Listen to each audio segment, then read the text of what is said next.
Come, come, whoever you are, by Rumi. Come, come, whoever you are, wanderer, worshipper, lover of leaving, it doesn't matter. Ours is not a caravan of despair. Come, even if you have broken your vow 1,000 times. Come, yet again, come.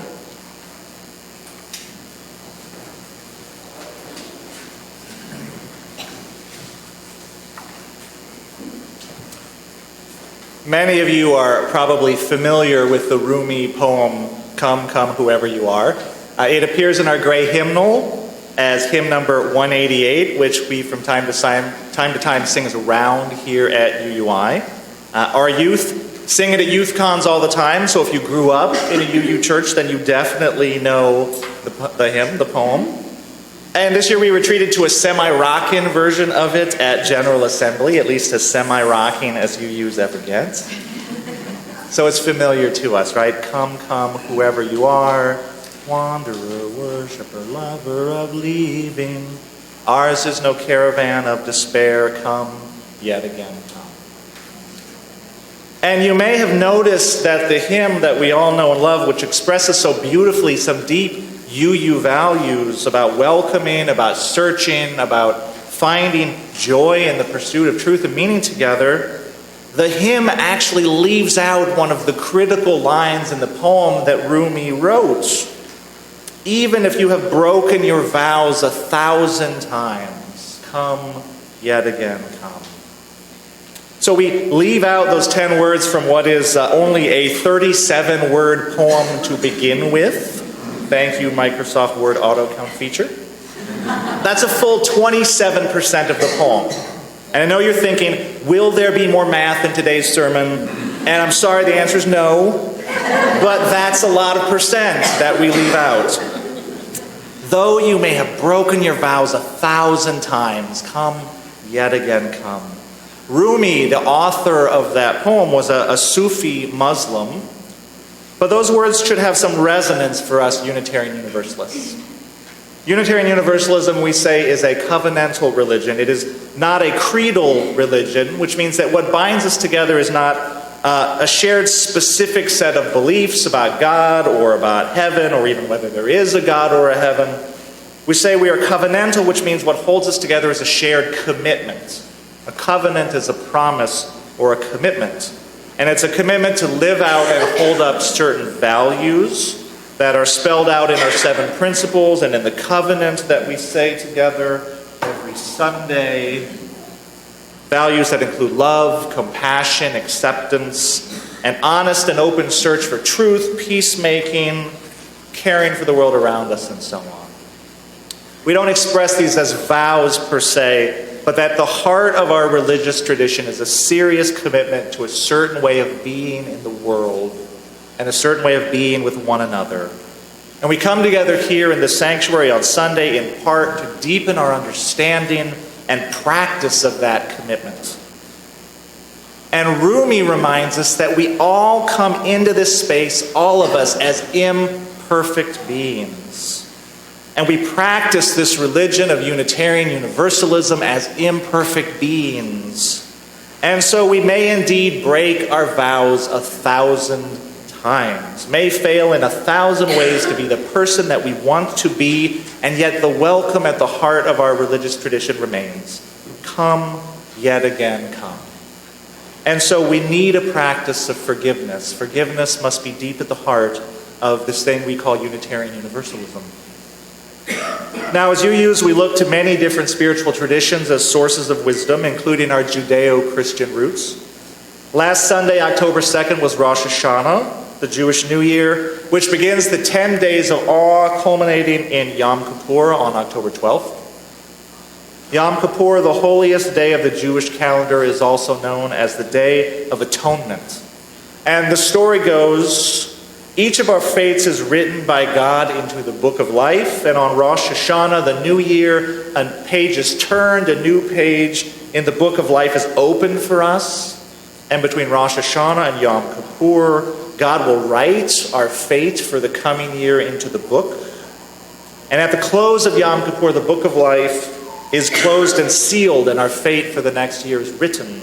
And so during these 10 days of awe between the opening and closing, also known as the 10 days of repentance, Jews are invited to undertake a serious moral inventory, to reflect deeply on who they may have wronged in the previous year, and to make amends and seek forgiveness, so that they may have a favorable outcome written in that book of life, and so that they may start the new year with a clean slate. Now, the Jewish concept of forgiveness is a little different than the Christian concept of forgiveness. In Christianity, forgiveness is granted to us through our relationship with God. We ask God to forgive our sins, and He forgives us. In Judaism, God does not forgive the wrongs that we do to other people. God forgives the wrongs that we do to God if we break His rules, but God does not forgive the wrongs that we do to our fellow human beings. Only our fellow human beings can forgive the wrongs that we do to them. It is up to us to seek that forgiveness from them individually. And before we can seek forgiveness, we must make amends. We must take responsibility for the harm we have done and repair that harm to the best of our ability. And on the other side of the equation, if someone is sincerely repentant and has compensated you and asked your forgiveness, you are expected to grant forgiveness. If you cannot forgive, they're supposed to come back later and try again, this time with witnesses who can testify to their sincerity. And if you send them away again, they're supposed to come back a third time. And if they ask 3 times sincerely for forgiveness and you refuse to forgive, then they are at least considered to have atoned, even if not been forgiven, and sort of everyone gets on with their life. That's the practice. And there's a lot of wisdom in this approach. We have, all of us, I'm sure, been on both sides of the forgiveness equation. We have, at some point in our life, been asked to forgive, and at some point needed someone to forgive us. Because we are all imperfect, we all make mistakes, we have our idiosyncratic flaws, and we all have bad days from time to time. And so charity, compassion, and understanding are all virtues. It is good to be relatively quick to forgive one another, just as we want to be forgiven.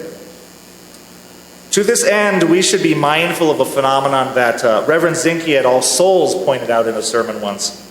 She said, when I screw up, I know all of the extenuating factors that led to that particular mistake. I know that I was late to the meeting because I overslept, because the dog woke me up at 3 in the morning, throwing up something bright blue on the carpet. I know that I forgot to call you back because I just wanted to catch like the last 3 minutes of that Stranger Things episode, and then Netflix just like auto-plays the next one immediately, and before you know it, like an hour was gone and it was too late. I know that I lost my temper because I had a migraine and because I am so worried about how I'm going to pay my rent this month, and what if the car breaks down? What am I going to do? So I know all these things. When I screw up, it's circumstances. But when you screw up, that's character. When you screw up, that is revealing something fundamental about who and how you are. So this is our human propensity to deal with the information disparity we have about our behavior and your behavior. And because we know this, we should generally seek to be forgiving as a virtue.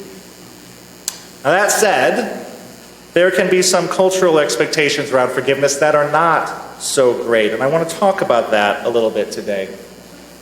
For example, a well-known saying about forgiveness goes, to forgive is to set a prisoner free and to discover that that prisoner was yourself. And there's this quote from the Buddha, holding on to anger is like grasping a hot coal with the intent of throwing it at someone, but you are the one getting burned. And these things are true enough as it goes. Most people do not experience anger as positive or pleasant. We don't enjoy reliving painful experiences from our past. Forgiveness is life-affirming. It restores relationships. It allows us to release anger. But forgiveness can also be a harmful concept if we don't understand it properly. So first of all, forgiveness is not always appropriate. Before forgiveness can happen, the offender must first stop the harmful behavior. They must be repentant and they must be willing to repair the damage they have done to the extent that they are able. And that would seem obvious, but all too often one of those steps is skipped over. And the wisdom of the Jewish tradition recognizes these preconditions for true forgiveness. And the second thing is you do not owe forgiveness to anyone, and certainly not on their timetable. Forgiveness is an act that must be freely undertaken. And sometimes the expectation of forgiveness can almost be used as a weapon against us. A person who has hurt us in some way will apologize and then almost demand that we forgive them. And there's a cultural expectation that we forgive them if we're a good person. And this is because they want to be free of their own guilty conscience, or they are in a hurry to enjoy again the good things that we share with them. But we may not be ready to forgive. The hurt may still be too fresh. We may need more evidence that the person is sincerely sorry. We may need more evidence that they are capable of changing the negative behavior that hurt us to begin with. Or we may just not have the time and energy in our life right now to do the emotional work that forgiving someone requires. And that is okay, and we should honor that. And so the Jewish tradition recognizes this as well. When someone asks for forgiveness, you're allowed to say, I can't do that right now. And then they depart. And they give you space and time, and maybe they try again later and see if you're there yet. And sometimes if there's an over-hasty expectation of forgiveness, that's maybe a clue that they don't yet understand the harm or the gravity of the harm that they've done. But be that as it may, we should never be bullied into forgiveness. The third thing is forgiveness does not mean that we're okay with what the person did, and it doesn't mean there's a lack of consequences. Sometimes forgiveness is demanded in the form of what Dietrich Bonhoeffer called cheap grace. And that is the idea that saying I'm sorry is like a magic formula that rewrites history and removes consequences. And if someone is sorry, then we have to forgive them, or we're all supposed to just go on with our lives like it never happened. That's cheap grace. But we can forgive someone and still hold them accountable. And indeed, it's practically required that forgiveness work that way, because if people were not accountable, then forgiveness would practically be an act of foolishness. And morality does not require us to be self-destructive in that way. So if someone has failed in a leadership position, it may be perfectly appropriate for their community to forgive them, and yet at the same time insist that they resign or step down. You can forgive your boyfriend. You can forgive your boyfriend and also break up with him, or at least put the engagement on hold. You can forgive the person who assaulted you and still expect them to be prosecuted. Forgiveness does not free people from the consequences of their actions. That's not what forgiveness is about. Forgiveness may allow for the restoration of a relationship that has been broken or interrupted, but it may not. And it doesn't mean the relationship should or can continue in the same way as before. For example, we may come to understand that an abusive parent was themselves the product of abuse, and we may reach a level of forgiveness and compassion for the brokenness and the pain that drove the anger that hurt us. And at the same time, we may be unwilling to ever be exposed to that again, or to expose our children to it. And in some cases, the best that we can do and the wisest course of action is to forgive, to cut ties, and to move on with our lives. And that doesn't make the forgiveness an empty act. Far from it. Forgiveness may be, first of all, the beginning of healing for us, allowing us to release pain and pent-up anger that has been holding us back. And sometimes the recipient of our forgiveness, knowing that they have been forgiven, can begin a process of healing themselves and rediscover their own worth, which can help release them from their own destructive patterns. Sometimes in forgiving, we can simultaneously grant ourselves peace and the forgiven person hope. And so forgiveness can be a liberatory act. It can bring more peace into the world. And as hard as it may be to define exactly what forgiveness is, it remains the case that three of the most powerful words we can say are, I forgive you. And then for some forms of harm and some wrongs, we may not be able to forgive. We may just never get there. And that also is okay, because the expectation of forgiveness can perversely become almost like an added burden to the victim. They may come to feel that there's something wrong with them, that they just can't find it in their heart to forgive the classmates that bullied them through high school, or the parent that abused them, or whatever it is. And we can waste a lot of time trying to understand, why did this happen to me? Why did that person behave the way that they did? But sometimes there is no answer, not one that will satisfy us. And if forgiveness is impossible, and sometimes forgiveness is impossible, we might aim for simple acceptance and just letting go. Just acceptance and letting go. This happened. I can't explain it. I did not deserve it. I release it. And if that is impossible, then we would do well to remember the maxim that the best revenge is living well. Is it easy to forgive others? Is it easy to forgive ourselves? We're coming up on Yom Kippur, October 12th, the culmination of the 10 days of awe, the Day of Atonement. And Yom Kippur is not about forgiveness between people. By the time we reach Yom Kippur, it is specifically about restoring one's relationship with God. Now, before one even approaches God on Yom Kippur, one is supposed to have done the work of seeking reconciliation with all of the people that one has harmed. But ultimately, on Yom Kippur, a day set aside for fasting and prayer, one asks for forgiveness for all of the acts of turning away from God during the previous year.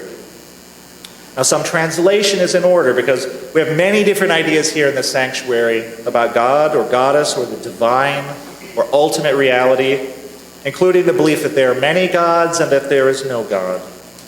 That God is our intimate companion and confessor, and that God is an immanent source of life and love, but not the sort of thing that one has a personal relationship with. That God is the dancing of the leaves and the rhythm of the tides, that the goddess speaks to us in our dreams, or that ultimate reality is confined to our physical universe, and we are all the unfolding manifestation of an ancient cosmic event that birthed this wondrous universe some 14 billion years ago. All of those ideas and more are here in the sanctuary, so we may not feel that we have a relationship with something we call God at all. But some of us, whatever our beliefs are now, were raised with the story of an angry God, a punishing God, a God who judges and casts out. And those experiences can cut deep, and they can color our own feelings about forgiveness. Some of us had that judgmental view of the world modeled to us by an angry parent, a punishing parent, whether or not the word God was ever used in our childhood. For some of us, this view of a punishing world was modeled by childhood bullies or by a society that rejected the color of our skin or our gender expression or our orientation, or by myths of capitalism and consumerism that divide people into winners and losers based on what they do and what they have. Whether we believe in a judgmental God or not, we can surely believe in the myth of our own inadequacy. We can believe the myth that somehow we are not enough, that we must first earn our right to be witness to the play of creation, that we are not worthy of love, that we are not worthy, period. And I suspect that when we feel unworthy, when we put ourselves on trial, when we are too ready to condemn ourselves, our collective capacity for empathy and compassion is diminished. There's less peace in the world. And here is where I suggest we turn to the wisdom of our own religious tradition of Universalism that says there is no angry, punishing God, and there never was. Whatever you are calling God, it is a force of love. There's no angry, punishing God. The cultural forces, the religious doctrines, the voices in our own heads, whatever it is telling us that we are unworthy, that we are on thin ice with the universe, that we are in danger of being cast out of life and its possibilities, that we are hopeless, those voices are wrong, simply wrong.